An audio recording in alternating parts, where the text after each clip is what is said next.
नमस्कार। आज हम बात करेंगे उस मुद्दे की जो हिमालय की चोटियों पर सुलग रहा है, लद्दाख की छठी अनुसूची की मांग। क्या वाकई यह मांग जायज है? इसका असर लद्दाख और पूरे देश पर क्या होगा?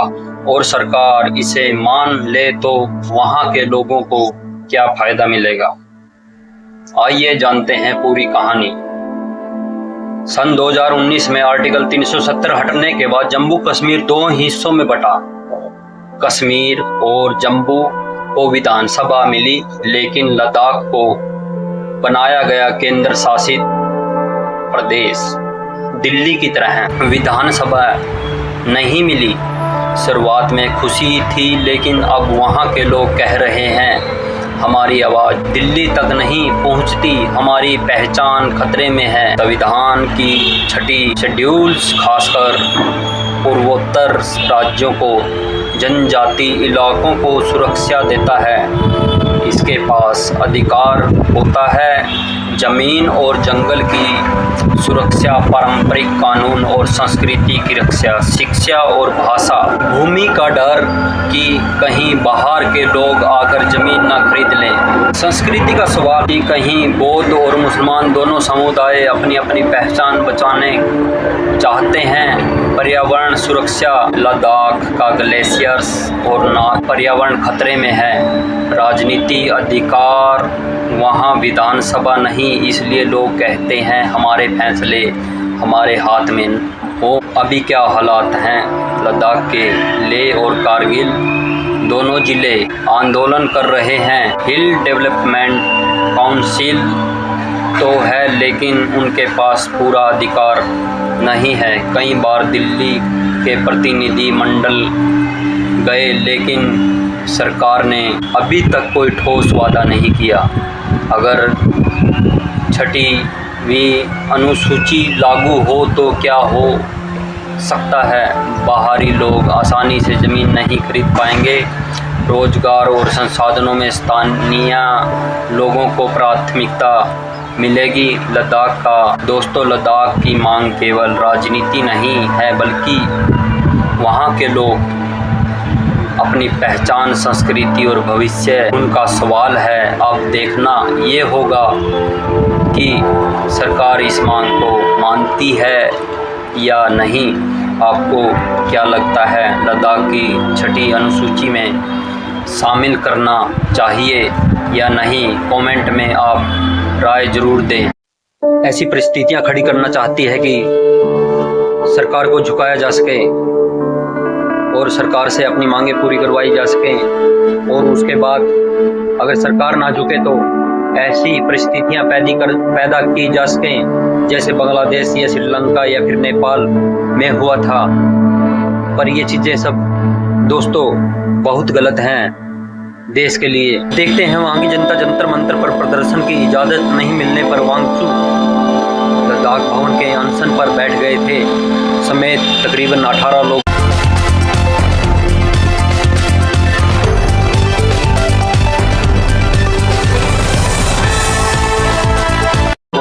के साथ। लद्दाख भवन के गेट के पास हिमालय के ग्लेशियर पर लगभग 200 करोड़ लोग निर्भर हैं। सोनम वांगचू का कहना है कि जलवायु कार्यकर्ता सोनम वांगचू को लद्दाख भवन राज्य का दर्जा, छठी अनुसूची, सहज लोक सेवाएं आयोग और 2 संसदीय सीटें। राष्ट्रपति ने अनुच्छेद 370 के प्रावधान के निरस्त कर घोषणा की थी। 7 अगस्त 2019 सुबह तकरीबन 10:17 पर IST नई दिल्ली में भारत के लद्दाख में लोग केंद्र सरकार के खिलाफ विरोध प्रदर्शन क्यों कर रहे हैं? लेकिन लद्दाख के नेताओं का कहना है कि मौजूदा नौकरशाही व्यवस्था में उनकी राजनीति प्रतिनिधित्व खत्म हो गया है और नई दिल्ली द्वारा संचालित प्रशासन द्वारा घोषित विकास परियोजनाओं में उनकी भूमिका बहुत कम है। बहिष्कृत क्षेत्र आंशिक रूप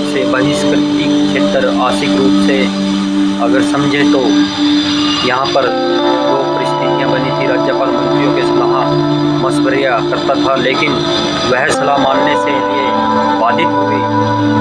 बहिष्कार क्षेत्र में, इस क्षेत्र में शासन पूरी तरह से राज्यपाल के हाथों में था। राज्यपाल ऐसे मामलों में अपनी विवेक से काम करता था।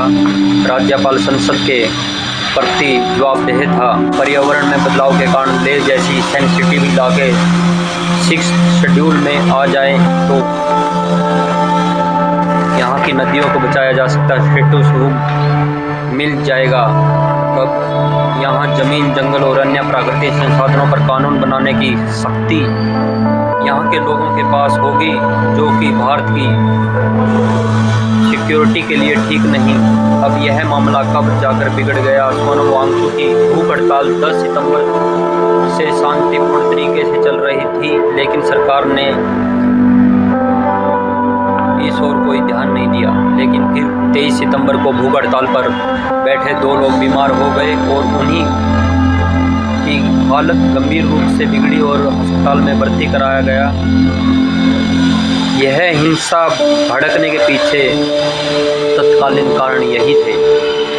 सैकड़ों लोग सड़कों पर उतरे, प्रदर्शन हुआ, आयोजनों में चेतावनी दी गई। युवाओं को भावनाएं हिंसा हो सकती है, यह सरकार को बोला गया। यदि सरकार उसको ठंडे बस्ते में रखकर चल रही थी तो वहां पर प्रदर्शनकारियों पर आंसू गैस गोले क्यों छोड़े गए और गोलियां चलाई गई। 24 सितंबर को लेह में आम हड़ताल की घोषणा की गई और शहीद मैदान में भीड़ जमा हो गई। ताशा और गुस्सा इस समय तक यह चरम पर पहुंच गया था कि मित्रों, यह भी बताना जरूरी है कि लद्दाख में बेरोजगारी की स्थिति बहुत खराब है। जम्मू कश्मीर भर्ती बोर्ड ने अलग होने के बाद यहाँ नौकरियों की भारी कमी और हालात में सरकारी सर्वेक्षण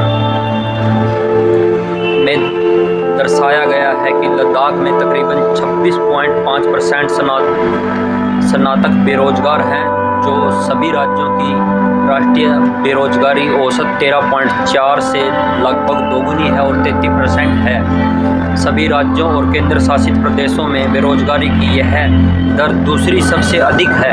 24 सितंबर को जो भीड़ इकट्ठा हुई थी और पुलिस ने उस प्रदर्शनकारियों के बीच झड़पें हुई। पुलिस ने प्रदर्शनकारियों को लाठीचार्ज किया और उन पर आंसू गैस गोले दागे। प्रदर्शनकारियों पर गोलियां भी चलाई गई, जिससे कम से कम 90 लोग घायल हो गए। प्रदर्शनकारियों का दावा है कि उनके कई साथियों को अपने अंग गंवाने पड़े। इन प्रदर्शनकारियों द्वारा फिल्माई गई वीडियो से पता चलता है कि सोनम वांगचुक हिंसा को स्पष्ट निंदा की और कहा कि मोदी सरकार नौकरियां देने में विफल रही और शांतिपूर्ण विरोध प्रदर्शन को 5 बार नज़रअंदाज किया गया। यह सोनम वांगचुक वही है जो कि 3 इडियट फिल्म का, जिस पर रियल स्टोरी आधारित है, और यह 2019 से तकरीबन 5 बार प्रदर्शन कर चुके हैं। दोस्तों, मैं आपकी राय यहाँ पर लेना चाहूँगा। जब कभी देश में किसी भी कोने में इस तरह के प्रदर्शन देखने को मिलते हैं और प्रदर्शनकारियों द्वारा जनता का आक्रोश कहीं ना कहीं बिल्डिंगों को जलाने में या फिर सार्वजनिक संपत्ति को नुकसान पहुंचाने में या बसों में आग लगना या कारों में आग लगना, बिल्डिंगों को नुकसान देना, सरकारी संपत्ति को नुकसान देना कहां तक सही है? आप कमेंट में अपनी राय जरूर दें, क्योंकि आज अगर देश का कोई भी कोना जल रहा है तो आने वाले समय में वह महंगाई के तौर पर हम लोगों के सामने ही आता है। तो मैं आपसे अभी विदा लेता हूँ, मिलते हैं अगली वीडियो में। धन्यवाद दोस्तों।